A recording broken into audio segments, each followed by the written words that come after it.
Olá, turma, tudo bem? Então, na nossa aula de hoje, vamos falar então sobre irrigação contínua, né? No caso de pacientes com sonda vesical de demora, controle hídrico e também vamos falar sobre sondagem nasogástrica. Então, a irrigação contínua, né? Então, é a irrigação da bexiga, né? Com a finalidade, então, de lavagem da mucosa que reveste a bexiga, com o objetivo, então, de remover sedimentos, coágulos, né? Urina em decomposição, para fins terapêuticos, tá? Então, é bem comum para pacientes, então, que tenham, então, a presença de coágulos, de sedimentos, para pacientes, então, pós-operatório de cirurgias, né? Ali da região, né, urinária, bexiga, rins, enfim, tá? E para isso, tá? Para a realização da irrigação, a gente precisa então que o paciente ele esteja sondado, né? Com uma sonda de 3 vias, tá? Então, caso contrário, a gente não consegue estar realizando a irrigação contínua, tá? Então, se eu tiver um paciente com uma sonda Foley 2 vias e tem prescrição para irrigação contínua, a gente precisa estar realizando a retirada dessa sonda e realizando então uma nova sondagem com uma sonda de 3 vias, tá? Então, nessa via, então, uma das vias a gente vai estar utilizando então para encher o balonete, né? Na via do meio é realizada então a drenagem de urina, que é onde a gente vai conectar então com a bolsa coletora de urina. E na terceira via, então, é onde a gente vai estar conectando, então, o equipo do soro, tá? Então, nessa imagem, tá? Dá pra ver bem direitinho, então, a via do balonete, né? A via do meio, que é a via de drenagem da urina. E a terceira via, então, que está conectada a um equipo de soro, tá? Vocês só desconsideram, tá, essa fixação da sonda, tá? Eu só consegui essa imagem que mostrava bem para vocês ver como a via de drenagem, a via do soro, tá? Mas tá fixado meio que equivocadamente, tá? Tem alguns hospitais que já nem estão mais fixando a sonda, tá? Não há necessidade. E alguns hospitais ainda fixam, tá? Mas não há necessidade de ser com tanta quantidade assim de esparadrapo, tá? Então, para irrigação contínua, a gente pode estar utilizando, então, uma bomba de infusão, tá? Para estar controlando, então, a quantidade de ml de soro que estejam por minuto, tá? Infundindo. Também é bem interessante, tá? Porque com a bomba de infusão, a gente evita, então, que esse soro acabe sem a gente perceber, tá?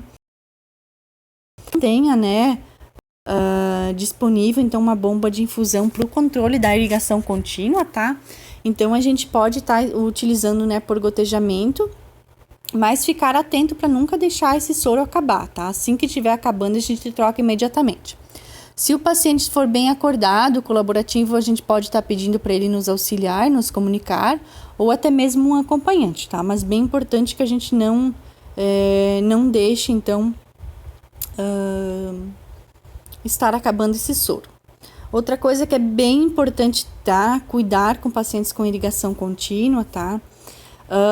Cuidar o gotejamento, tá? Às vezes o soro tá gotejando bem rápido, porque é um paciente, então, que está sangrando bastante na bexiga e que forma coágulos, tá? Bem facilmente, tá?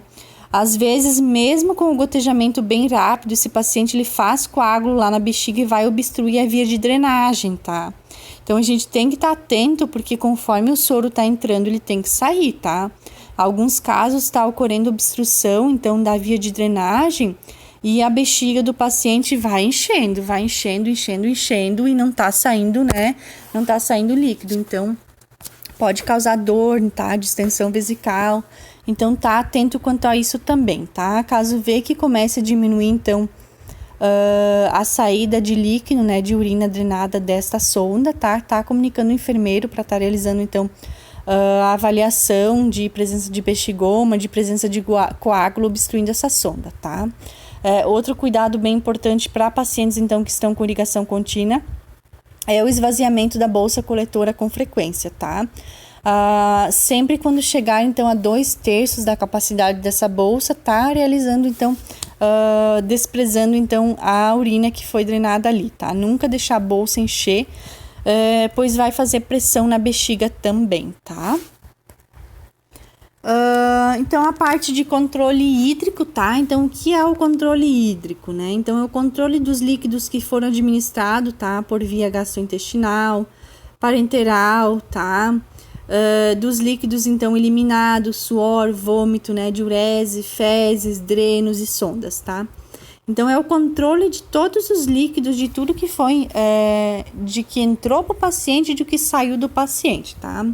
Então, esse controle hídrico, ele tem uma finalidade, então, de controlar a quantidade exata de líquido que foram administrados e eliminados do paciente durante, então, períodos de 24 horas, tá? Então, a gente vai obter dados, tá? Para calcular, então, a reposição hídrica, tá? Conforme a necessidade, então, do paciente nesse período, tá? Então, esse controle hídrico, ele é indicado, então, para pacientes com problemas renais, cardíacos, desidratados, grandes queimados, pacientes graves, tá?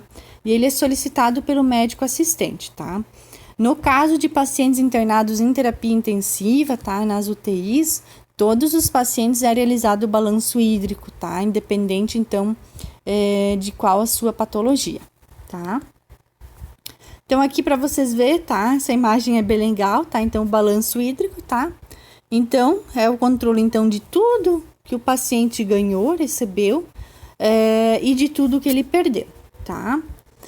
Então, o que a gente vai anotar lá na fichinha de balanço hídrico, tá?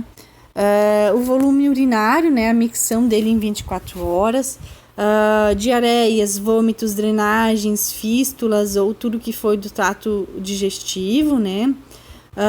O suor dele, tá? Que então a gente controla pelas perdas insensíveis, tem um cálculo para isso, tá?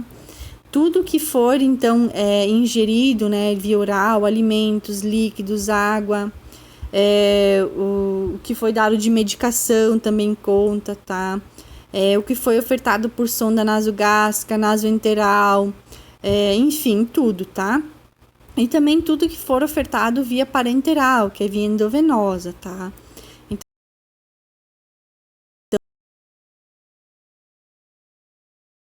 Então, o paciente tem que ser anotado para a realização, então, do balanço hídrico, tá? Então, a gente tem um cálculo, né? Então, uma forma para a gente estar realizando, então, esse balanço hídrico, tá? Então, a gente vai fazer, então, o total de ganhos do paciente, tá? Que é, então, por exemplo, tudo que foi infundido nesse paciente, tá? Então, soros, alimentação, vai somar tudo, mais a água, as águas endógenas, tá? Então, a gente calcula, tá? Que a água do organismo pode ser de origem endógena ou exógena, tá? Então, exógena é tudo que a gente deu para esse paciente, que vai ser ali, então, o total de ganhos. E as águas endógenas, tá? É o que é proveniente, então, das reações químicas que o próprio organismo, tá? Libera. Então, por exemplo, a água liberada durante a síntese de proteínas, de lipídios, de ácidos, enfim, tá? Da respiração celular, enfim, vai produzir o que a gente chama de águas endógenas, tá? Então, para o cálculo de águas endógenas de um paciente, a gente vai fazer, então, o peso desse paciente vezes 0,5 vezes o total de água, tá? Então, se eu tiver um paciente de 50 quilos, a gente vai multiplicar por 0,5 e por 24, que vai dar um total de 600 ml de água endógenas produzidos pelo corpo dele, tá? Então, ali em cima para vocês verem. Então, esse paciente teve um ganho de 2.000 ml, mais 600 de águas endógenas, vai dar 2.600, tá? Então, desses 2.600, a gente vai estar retirando, então, o total de perdas dele, né? Que foram, então, por exemplo, urina, vômito, tá? Então, tudo que ele perdeu, fezes, a gente vai estar somando com as perdas insensíveis, tá? Então, as perdas insensíveis são aquilo que a gente não consegue calcular, por exemplo, suor, tá? Enfim, daí a gente, então, aproximadamente num adulto, a gente calcula que em 24 horas ele perde 400 ml, tá? De perdas insensíveis, tá? Então, se ele perdeu 2.600 de entre urina, vômito e tal, e mais 1.500, né? E mais os 400, então, ml de perdas insensíveis, ele vai ter, então, um total de 1.900. Então, eu vou pegar aqueles 2.600 lá, do total de ganho deles, vou diminuir as perdas deles de 1.900 vai sobrar 700 ml. Então, esse paciente ele vai estar com débito positivo, tá? Então, em 24 horas, ele está sobrando no organismo dele 700 ml, tá? É um pouquinho complexo, assim, mas é para vocês terem uma noção, tá? De como que a enfermeira faz esse cálculo, tá? Então, o balanço hídrico geralmente, então, é fechado, né? Realizado pelo enfermeiro ou enfermeira, tá? Mas vocês têm um papel muito importante, tá? No balanço hídrico, que é a anotação de tudo que foi feito nesse paciente, tá? Então, se você vai lá administrar uma dipirona nele e você diluiu essa dipirona em 10 ml, em 9 ml de água destilada, mais 1 ml da dipirona, você teve 10 ml. Então, você vai lá, né, na folhinha de balanço e vai anotar que foi administrado de cristalóides, que a gente chama, tá? 10 ml, tá? Então, vocês têm um papel muito importante, tá? No fechamento do balanço hídrico, que é quanto à anotação correta de tudo que entrou e tudo que saiu para o paciente, tá? Então, é muito, muito importante que seja realizada a anotação de tudo, tá? Porque isso pode fazer diferença para o paciente, tá? Então, um balanço hídrico fechado de forma incorreta, tá? Pode estar vindo prejudicar o tratamento desse paciente, tá? Então, pensem nisso para vocês estarem realizando, então, as anotações corretas. Então, o balanço hídrico positivo, que é quando eu tive, no caso desse exemplo, tá? Que é quando o volume de líquidos administrado foi maior do que os líquidos drenados por esse paciente, tá? Balanço hídrico negativo, quando o volume eliminado for maior do que o líquido administrado. Eu posso realizar, então, um balanço hídrico parcial, que é feito, então, a cada 12 horas de plantão, ou um balanço hídrico total, que é realizado, então, a cada 24 horas, tá? Então, pessoal, agora da parte de sondagem, né? Sondagem nasogástrica ou orogástrica, tá? Então, a gente vai estar falando um pouquinho. Então, a sondagem nasogástrica ou orogástrica, tá? Então, é a introdução de uma sonda, tá? De um calibre variado, vai depender, então, do objetivo dessa sondagem, através do nariz ou da boca até a cavidade gástrica, tá? Então, se eu realizar a sondagem através da narina, então, ela vai ser denominada nasogástrica, e se for, então, através da boca, orogástrica, tá? Então, essa sonda, ela é um tubo de polivinil, geralmente, tá? E ela é introduzida, então, até o estômago, tá? Então, da sondagem nasogástrica, a gente pode mantê-la aberta, que é quando eu tenho a finalidade, então, de drenar secreções que estão ali na cavidade gástrica, ou fechada, que é quando eu tenho, então, a indicação de alimentar ou medicar esse paciente impossibilitado de deglutir, tá? Então, aqui vocês podem ver, então, esse frasquinho com o conteúdo ali amarelado, tá? Esse frasco, ele é conectado, então, à sonda para a realização de drenagem de conteúdo ali da cavidade gástrica, tá? Ou, então, eu posso estar conectando, então, essa sonda a um equipo de alimentação para a alimentação do paciente, tá? Então, as indicações, né, remoção de líquidos e gases do trato gastrointestinal superior em adultos, tá? Então, gastrointestinal superior é do estômago, tá? Para obter também amostra de conteúdo gástrico para estudos laboratoriais, a administração de alimentos, medicações diretamente ali no trato gastrointestinais e prevenir ou aliviar náuseas e vômitos, tá? Então, qual material a gente vai estar realizando, então, para a sondagem, tá? Então, vocês vão me dizer, mas professora, a gente não realiza sondagem? Não, vocês não realizam sondagem, tá? Mas vocês têm que saber qual material a enfermeira vai estar utilizando, porque na maioria das vezes vocês deixam o material preparado para a realização da sondagem, tá? Então, é bem importante vocês saberem, tá? Então, esses materiais vocês podem estar anotando no caderninho de estágio de vocês, tá? Para, se for preciso, então, a realização da preparação do material, vocês têm, então, anotado no caderninho, tá? Até que vocês, então, decorem direitinho tudo que vai, tá? Então, a gente vai estar separando a sonda, tá? De calibre conforme, então, solicitação da enfermeira ou do médico. Seringa de 20 ml, um copo com água, gás e fita adesiva, né? Uma toalha de rosto, xilocaína gel, estetoscópio, luva de procedimento, tá? além então de avental e óculos de proteção, tá? Então, qual que é a técnica realizada para a realização da sondagem, tá? Então, o paciente deve ficar, então, com a cabeceira elevada, tá? De 30 a 45 graus, inclinada para frente, tá? O paciente, então, em decúbito dorsal, com a cabeceira lateralizada, tá? Proteger o tórax, então, com uma toalha, tá? Pra gente estar evitando sujidade, então, ali do avental, da roupa do paciente. Vai limpar então o nariz com uma gaze, tá? Para retirada então da oleosidade da narina ali do paciente, para a gente estar posteriormente então fixando essa sonda. Então, qual a medida que a gente vai introduzir da sonda, tá? Então a gente vai estar medindo então a sonda, tá? Então a medida para sondagem nasogástrica é a medida do lóbulo da orelha até a ponta do nariz, até a base do apêndice, tá?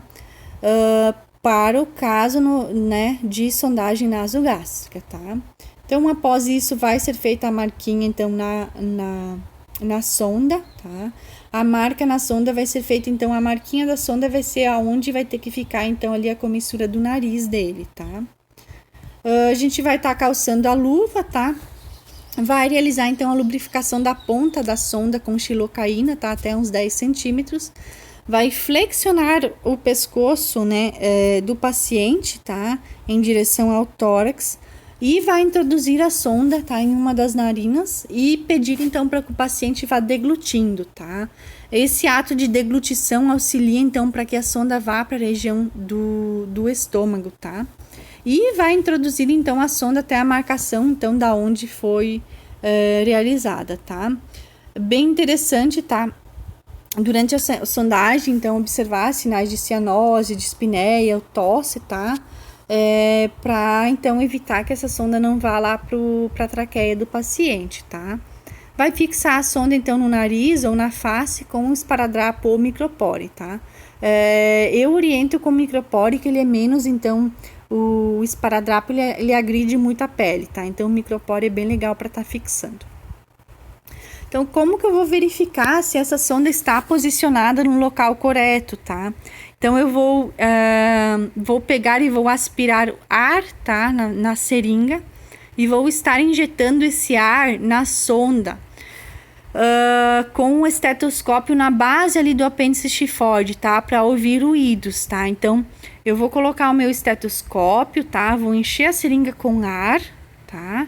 E vou infundir esse ar na sonda, tá? Então, com o esteto lá na base do apêndice, ele vai ter que fazer alguns borburinhos, tá? Se fizer é porque tá no estômago.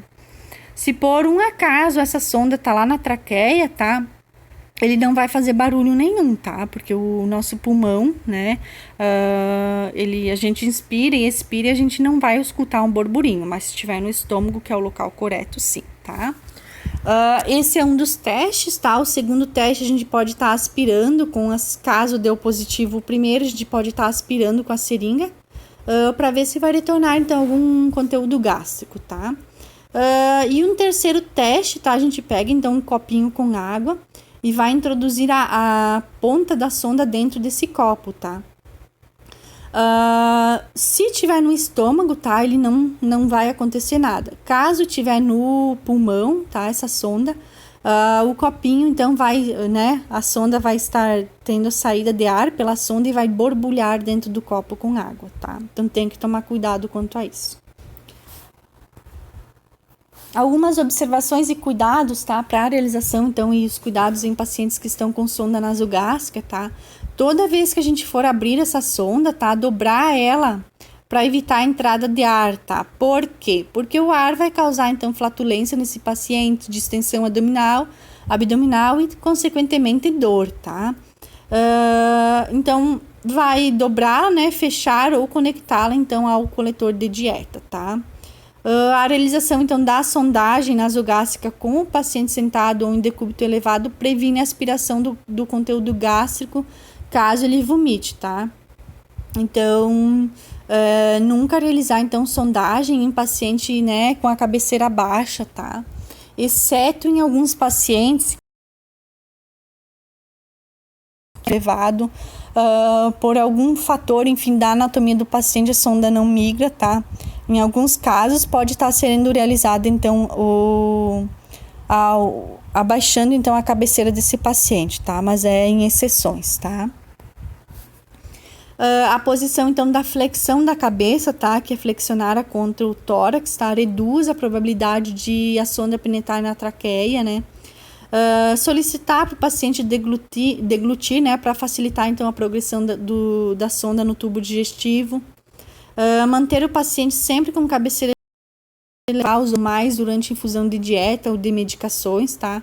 Para evitar que essa dieta que está sendo infundida retorne, né? Para o esôfago e esse paciente, então, venha a broncoaspirar essa dieta. Sempre que for preciso, então, baixar a cabeceira para 0 grau, por exemplo, eu vou realizar a mudança de decúbito no paciente, tá? Eu preciso baixar a cabeceira. Antes disso, para a infusão da dieta, tá? Para não ter retorno, então, dessa dieta. E sempre que for, então, troca de dieta, realizado medicação, tá? Sempre tá lavando essa sonda com no mínimo 20 ml de água, tá? De 20 a 40 ml, tá? Para evitar, então, que essa sonda obstrua, tá? Senão, a gente tem agora no mercado, tá? Algumas enzimas digestivas que a gente pode estar passando na sonda em caso de obstrução, tá? Mas tem sondas que, dependendo do grau de obstrução, ela não vai desobstruir. E daí a gente tem que sacar a sonda e realizar uma nova sondagem, tá? Então, é um custo maior para a instituição e um desconforto maior para esse paciente, tá?